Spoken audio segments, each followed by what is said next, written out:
السلام علیکم ورحمۃ اللہ وبرکاتہ۔ میں ہوں ڈاکٹر سلمہ، امید ہے سب خیریت سے ہوں گے۔ میں نبی پاک سے کانٹیکٹ ملانے کے لیے جو ہے نا، نبی پاک کی جو روح مبارک ہے ان کے ساتھ جب میں نے کانٹیکٹ ملایا تو میں نے آپ کو بتایا تھا کہ سورہ محمد، سورہ فتح اور سورہ جن جو ہے نا وہ میں نے پڑھا تھا کہ وہ جنات جو ہے نا وہ پھر ان میں سے وہ میرا جن تھا۔ اب وہ جب ان کے ساتھ کنیکٹ میں نے ملایا تو ہو گیا وہ۔ اب وہ جو جن ہے وہ بیچ میں بتاتا تھا چیزیں، لیکن میں چاہتی تھی کہ میں ڈائریکٹ ملاؤں۔ تو جب ڈائریکٹ میں نے ملایا کانٹیکٹ ان سے، تو پھر وہاں سے مجھے جو ان کا ریپلے ملا، مجھے آواز آئی کہ آپ کو سب سے پہلے ان چیزوں کو سمجھنا ہوگا کہ حضرت علی کو چھوڑا ہے ولیوں کے سردار پہ۔ عورتوں کے معاملات میں حضرت بی بی فاطمہ الزہرا رضی اللہ ہے۔ اگر ماؤں کے بارے میں کچھ جاننا ہے تو سب سے پہلے تو آپ کو جاننا ہوگا حضرت عیسیٰ علیہ السلام اور ان کی والدہ کے بارے میں۔ وہ مائیں کہ جن کے سر پر ان کے ہسبینڈ نہیں ہوتے۔ ہر چیز کو ہمارے سامنے مثال بنا کے رکھا گیا، ٹھیک ہے۔ اب جوان اگر اپنی زندگی کو دیکھنا چاہیں گے وہ کیسے گزارے، تو انہوں نے حضرت امام حسن اور حسین کے ساتھ رابطہ ملانا ہے۔ لیکن سب سے پہلی چیز ہے کہ حضرت علی سے آپ کو کانٹیکٹ ملانا ہوگا۔ اگر وہاں سے آپ کو پرمیشن لیٹر مل جاتا ہے تو پھر جو ہے نا وہ آپ نے کیا کرنا ہے کہ پرمیشن لیٹر کا مطلب یہ ہوتا ہے کہ آپ نے یہ کرنا ہے کہ جیسے اہل بیت ہے نا، یہ سارے گھر والے بندے ہیں، آپ کو ان کو گھر والا بندہ بنانا، یعنی ان کے اس میں آپ نے شامل ہونا ہے۔ اہل بیت میں اہل بیت ہوتے کیا ہیں؟ اللہ تعالیٰ کے پیچھے چلتے ہیں۔ خانہ کعبہ کے جتنے بھی سٹارٹ میں حضرت ابراہیم علیہ السلام ہے نا، دین ابراہیمی ہمارا، دین ابراہیمی کی کیا کیا چیزیں، کن پہ ہم نے عمل کرنا ہے، کس پہ ہم نے چلنا ہے۔ نماز ہے اس کے پڑھنے کیا طریقہ ہے، میں نے بتایا مسلمان اور نان مسلم کی جو نماز ہے اس میں کیا فرق ہے۔ یہ آپ جو ہے نا میری گفتگو کو سنیے اور آپ کو پتہ چلے گا کہ نماز پڑھنے کا کیا طریقہ ہے۔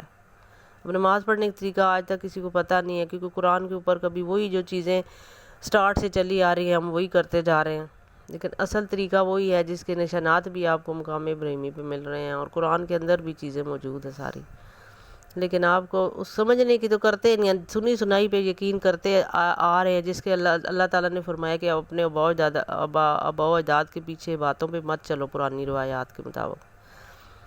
وہ پرانی روایات جیسے ہم سنتے ہیں نا ویسے ہم کرتے چلے جاتے ہیں، لیکن قرآن کے حوالے سے کوئی بندہ دیکھتا نہیں۔ میں جو باتیں کر رہی ہوں آپ اسے قرآن میں سرچ کریں نا، کیونکہ آپ کا بھی تو حق بنتا ہے کہ آپ بھی جو ہے نا، آپ ساری باتیں میں آپ کو بتاؤں گی تو ایک پکی پکائی چیز آپ کے آگے جب مل جاتی ہے نا تو اس کی ویلیو کوئی نہیں ہوتی۔ جس بندے کو چاہت ہوگی نا میری باتیں سن کے، وہ قرآن میں سرچ کرے گا۔ میں نے آپ کو اردو میں بتا دی ہے نا یہ باتیں، تو قرآن میں عربی میں سرچ کر لو، عربی لینگویج لکھی ہوئی ہے اس میں آپ سرچ کر لو کہ میری باتیں کہاں پہ فٹ آ رہی ہیں۔ وہ سرچ آپ نے کرنا ہے، آدھا کام تو آپ نے کرنا ہے خود، سارا کام میں نے نہیں کرنا۔ میں نے آپ کو بتانا ہے کہ یہ قرآن موجود ہے، کیونکہ میں نے نبی پاک سے پوچھا ہے یہ سب۔ قرآن میں جو کچھ موجود ہے وہ آدھی باتیں چھپی ہیں اور آدھی ظاہر ہیں، وہ نہیں ہے اس طرح۔ تو اب یہ والی جو چیز ہے نا وہ یہ ہے کہ سب سے پہلے تو آپ نے یہ کرنا ہے کہ اہل بیت کے اندر شامل ہونا ہے۔ اب اندر شامل ہونا ہے کیسے؟ حضرت علی سے کیسے آپ کو سرٹیفکیٹ ملے گا، یہ بھی میری ویڈیو موجود ہے ادھر۔ اب حضرت علی سے سرٹیفکیٹ تب ملے گا کہ آپ کو حضرت علی، جس طرح حضرت علی کرم اللہ وجہ ہونے زندگی گزاری ہے نا اسی طریقے سے آپ نے فالو، جس طرح سب سے پہلے فالوور ہے ہی حضرت علی، ان کے اپنی بیوی کے فالوور ہیں۔ ہم کہتے ہیں کہ رن مرید ہو جاتا ہے، اپنی بیوی کے فالوور ہیں وہ، کیونکہ وہ اپنے بابا کی فالوور ہیں۔ سمجھ آ رہی ہے بات کی؟ فالو کرنے والے سب سے پہلے وہی ہیں، اسی وجہ سے وہ سردار ہیں۔ تو انہوں نے کس کس کو فالو کیا؟ انہوں نے حضرت بی بی فاطمہ الزہرا رضی اللہ کو فالو کیا، انہوں نے مومنین کی ماؤں کو فالو کیا، انہوں نے حضور نبی کریم کو فالو کیا۔ اچھا، تو اب فالو کرنا، اب وہ سردار ہیں، ان کے اوپر ختم ہے سب. حضرت امام حسن حسین جو ہے نا ان کے بیٹے، ان پہ ختم ہے سب. ان کا ایک بیٹا زین العابدین، تو وہ جو ان کا بیٹا ہے نا وہ ولیوں میں آتا ہے آگے. صرف حضرت امام حسن حسین جو ہے نا وہ سرداروں میں آتے ہیں. ان کا بیٹا بھی جب ولیوں میں آتا ہے تو پھر ہم کس چیز کا دعویٰ کر رہے ہیں کہ جی ہم تو سید ہیں، تو ہم اس لڑی سے ہیں، تو ہم ان کے پیچھے اب گدی نشین ہیں. یہ تو غلط بات ہے کہ ان کو مار دیا آپ نے اور آپ گدی نشین بن گئے ہیں. میری باتیں کسی کے خلاف نہیں ہیں، میری بات وہ ہے جو حقیقت میں حضور نبی کریم صلی اللہ علیہ وسلم نے فرمائی ہیں. ان سے باہر تو ہم چل ہی نہیں سکتے، ان سے بات چلیں گے تو ہم تو کافر ہیں. کوئی بندہ بھی اس چیز کا دعویٰ نہیں کر سکتا.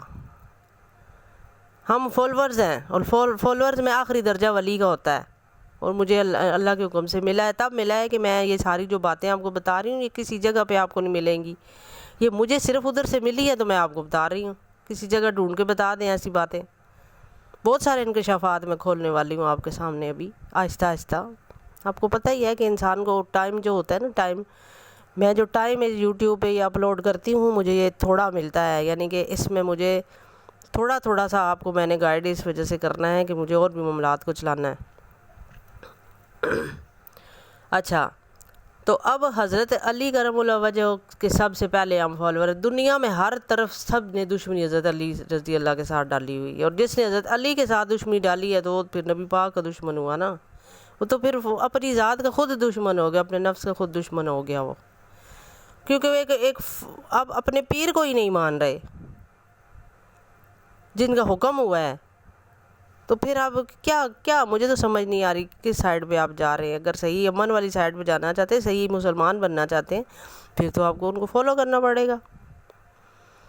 اب حضرت علی کرم اللہ وجہ کے ساتھ تب آپ کو سرٹیفکیٹ، آپ کو اجازت نامہ مل سکتا ہے. اب آگے تو تب نبی پاک کی طرف تو تب بڑھیں گے نا جب یہاں سے آپ کو پرمیشن ملے گا. جب یہاں سے پرمیشن نہیں ملے گا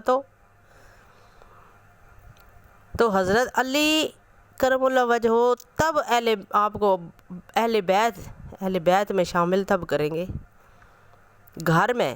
یعنی کہ وہ گھر ہے نا، ایک اس گھر کے اہل ہیں، یعنی خانہ کعبہ کے جو اہل ہے، جو اللہ تعالیٰ کے گھر کا جو اہل ہے، اس بیت کا، اس گھر کا، بیت کا مطلب گھر ہوتا ہے، اس بیت کا جو اہل ہے، اس اہل ہونے کے لیے سب سے پہلے حضرت علی کی طرح آپ کو حضور نبی کریم کا فالور بننا پڑے گا. تب تو سچے معنوں میں فالور بننے کے لیے آپ کو دنیا کی وہ تمام رسموں کو ختم کرنا پڑے گا جو آپ کے باپ دادا سے چلی آ رہی ہیں اور آپ ان کو فالو کر رہے ہیں.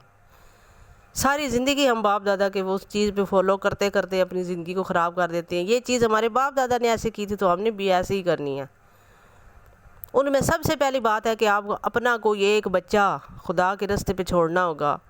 خدا کے راستے پہ چھوڑنے کے لیے کسی مدرسے میں داخل کرنے کا وجود نہیں بنتا. اس میں چھوڑنے کا سب سے پہلا یہ بنتا ہے کہ آپ اس بچے کو اگر وہاں پہ داخل کرواتے ہیں تو پھر اس بچے کی زندگی کو بھی ویسے ہی بنائیں. زندگی کیا ہے؟ سب سے پہلی بات ہے آپ نے قرآن کو سمجھنا ہے. ساری زندگی قرآن کو سمجھتے رہیں گے کہ اس کے پیچو ہم آپ کو سمجھ نہیں آئیں گے. کیونکہ ایک چیز کو پانے کے لیے آپ کو 40 سال کا ٹارگٹ دیا گیا ہے.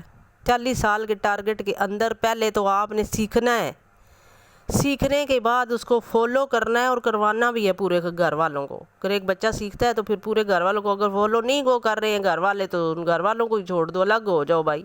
جو فالوور بن رہے ہیں ان کے ساتھ چلو، ساری فیملی کو چھوڑ دو. میں بیٹھی ہوئی ہوں چھوڑ کے دنیا کو چھوڑ میں سب سے پہلے آپ نے گھر والوں کو چھوڑنا ہے. کیونکہ گھر والے اگر آپ کے صحیح آپ کے فالوور نہیں بن رہے ہیں، اس چیز میں فالوور نہیں بن رہے ہیں اللہ کے پیچھے، ان کو چھوڑ دو. ان کی محفلیں کرنا چھوڑ دو، ان کی صحبت اختیار کرنی چھوڑ دو. تو پھر یہیں سے چھوڑنا مطلب ہوتا ہے نا. کیونکہ سب سے پہلے گھر والے ہی آپ کو غلط سمجھیں گے اس بات میں. وہ کہیں گے ہاں جی تو بڑی وہ آ گئی ہے، صحیح بڑی آ گئی ہے، اور ہم ایسے ہی زندگی گزارے ساری زندگی. مطلب یہ ہے کہ وہ تو ساری زندگی آباء و اجداد کے پیچھے چل رہے ہیں اور ہم آباء و اجداد کے پیچھے نہیں چل رہے. نبی پاک نے فرمایا ہے کہ اس وقت تک انسان مومن ہو ہی نہیں سکتا جب تک کہ وہ میرا فالوور نہیں بنتا، جب تک کہ وہ اپنے آباء و اجداد کے پیچھے چلتا ہے. اپنے ماں باپ، ایون کہ ماں باپ کو بھی چھوڑ دو، اپنی اولاد کو بھی چھوڑ دو اگر غلط ہے، اس کے ساتھ بھی کٹ آف ہو جاؤ. اتنے سخت قانون ہیں اسلام کے، اتنے سخت کہ آپ اپنی ان چیزوں کو جن کو آپ چھوڑ ہی نہیں سکتے ان کو چھوڑنا ہے. تو پھر کیسے دیکھیں کیسے درویش بنیں گے؟ آپ کوئی درویش اور فقیر بندہ تو کہتے ہیں ہاں جی اسے تو گھر والوں نے نکال دیا ہے، اسے تو گھر والے پوچھتے نہیں ہیں، بھائی اس کی تو کوئی ویلیو ہی کوئی نہیں ہے. اب ہم ان کو نہیں پوچھتے ہیں یا وہ نہیں، ہم تو اللہ کے پیچھے چل رہے ہیں. تو اللہ تعالیٰ کہتے ہیں رشتہ داروں کو لے کے ساتھ چل. رشتہ دار وہ ہوتے ہیں جو اللہ تعالیٰ کی محفلوں میں رشتہ دار ہیں، وہ رشتہ دار ہیں ہمارے، وہ اہل بیت ہے. اہل بیت ہمیشہ خانہ کعبہ یعنی کہ مقام ابراہیمی جو ہے، یعنی کہ حضرت ابراہیم علیہ السلام دین اسلامی کے اگر کوئی چلتا ہے تو وہ اہل بیت ہیں سارے. اہل بیت تو وہ ہیں کہ جو اللہ کے پیچھے چلتا ہے. ہمارے رشتہ دار ہی وہی ہیں، ہمارا تو گھر ہی وہی ہے. ہمارا ایک گھر وہ ہے جو اللہ تعالیٰ نے دنیا میں ہمیں دیا، ہمارے ماں باپ بہن بھائی. اگر وہ نہیں ساتھ چلتے تو پھر دوسرا گھر یہ ہے کہ جو اصل گھر تو یہی ہے کہ جو اسلام کے اوپر چلتا ہے. اسلام کے اوپر جو آپ کے بھائی چارے بنتے ہیں وہ آپ کے بھائی بھائی ہیں سارے. پھر ان بھائی بھائیوں سے آگے رشتے کرو، آپ ان کے ساتھ پھر اپنا خاندان بنا لو، اپنی پارٹی کو الگ کر لو بالکل. اسی لیے تو کہتے ہیں سیدھے رستے والی پارٹی الگ ہے اور نان مسلموں والی الگ ہے. نان مسلموں میں اگر کوئی بندہ آپ کے گھر کا نہیں مانتا تو وہ بھی نان مسلم ہے، کیونکہ وہ سلامتی پہ آتا ہی نہیں ہے. تو اب میں بار بار آپ کو یہی کہہ رہی ہوں کہ آپ جو ہے نا دنیا کے پیچھے چلیں گے تو نبی پاک کو فالو نہیں کر سکتے. نبی پاک نے ساری باتیں کھول کھول کر بیان کر دی ہیں. سمجھ آ رہی ہے نا؟ اب نیکسٹ میں آپ کو پھر مزید باتیں بتاتی ہوں. اب اجازت دیں، اللہ حافظ.